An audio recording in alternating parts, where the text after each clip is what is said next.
Thank you. So it's a pleasure to present some lessons we've learned from the STOMP trial so far. The trial is still ongoing, so some of this is preliminary, but I'll explain some of the background and how we decided to do this. So the STOMP program was funded by a grant from Medtronic. It's an interesting partnership between two societies. So it's our society, the Neurohospitalist Society, and the Society of Hospital Medicine. As we started to look at how we would roll this out within the Neurohospitalist Society, it was clear that it would take a much bigger sort of infrastructure to set up. The Society of Hospital Medicine has, I think, around 30,000 members and had done a mentored implementation model in the past. So the mentored implementation model is kind of an interesting approach to how you foment change organizationally. And so SHM had done this initially with discharge processes. So they had the BOOST program. And what they did is they paired hospitals with a mentor. So different from a consultant where someone might come into a hospital and say, you should do X, Y, and Z. This was more of a longitudinal approach where hospitals were paired with a mentor who had been working in a high-performing system and had made changes to their process. And this mentor then would help really be a mentor. So they would help them through each step of the process of system improvement. So there would be regular phone calls, there would be a whole infrastructure around that. So we decided to use that model, which then had also been implemented in euglycemia and in opiate management, and for the first time use that in the world of neurology. So we enrolled 4 hospitals in this, from Alaska to the Bronx, and that was an interesting week traveling to both of those hospitals.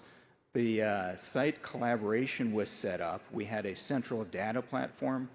So instead of places having to re-enter their data, we exported data directly from Get With The Guidelines into REDCap. And so we're able to look at sites' data without a lot of duplicative data entry, and really set up a system where the sites could collaborate with each other as well, with the goal of identifying commonalities and lessons learned at each site.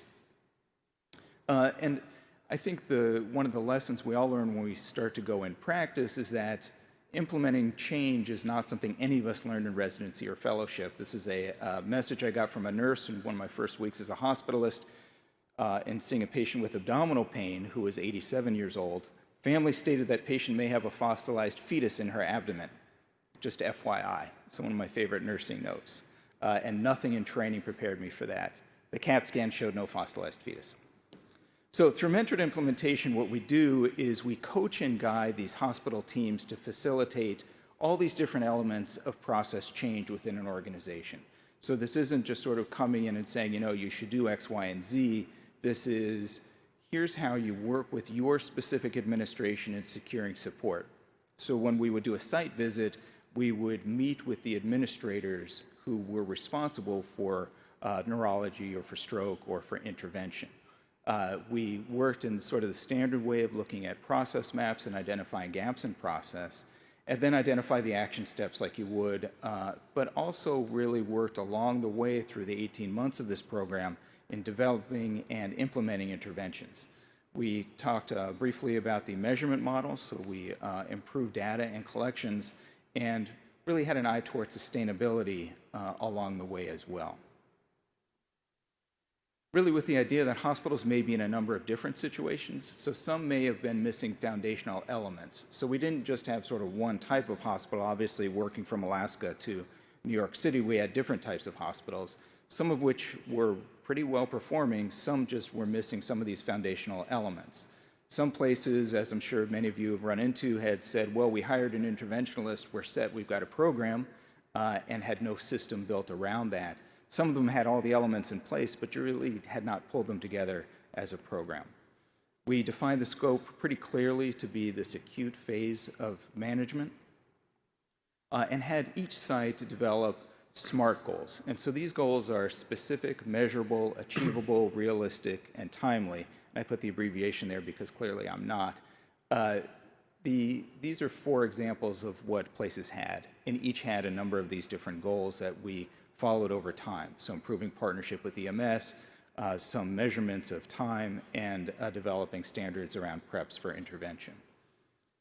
So along with those SMART goals, the mentors would have phone calls with each site once a month.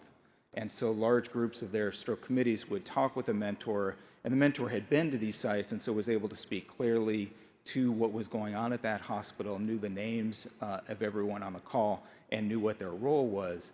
And then on a quarterly basis, we had these collaborative learning webinars where we had the groups present what they had been doing and what they had been working on.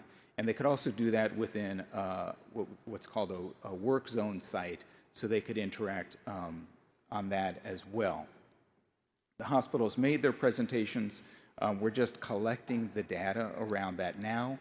But from a timing standpoint, we saw some significant improvements. As you would expect, given the nature of this, it takes some time to see effect. And so for some places, the recommendations may have been, you need to develop a quality committee. You need to talk to your administrators, and we'll help you talk to your administrators about funding for an additional quality analyst. So those types of things take some time. We've started to get some very good feedback on that front. And so this is a slide from one of our sites who presented at the end wrap-up call that we just had. And so they felt that the whole process let them transform from a workshop, sort of working on individual things, to a factory. So everything felt faster, easier, and much simpler in what had been a very complex and individualized system. Another site presented this, stating that they had learned how to engage an interdisciplinary team in breaking down processes into, steps into a process. So what have we learned so far? So these are some of the initial parts of that.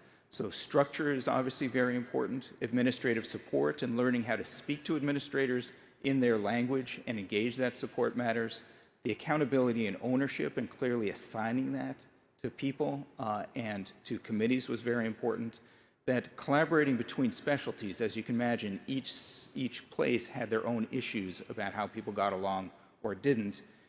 We've found a large benefit at each of these sites and are starting to look at the second phase of this and look forward to be able to start to present some of our data from this as we take our next steps. Thank you.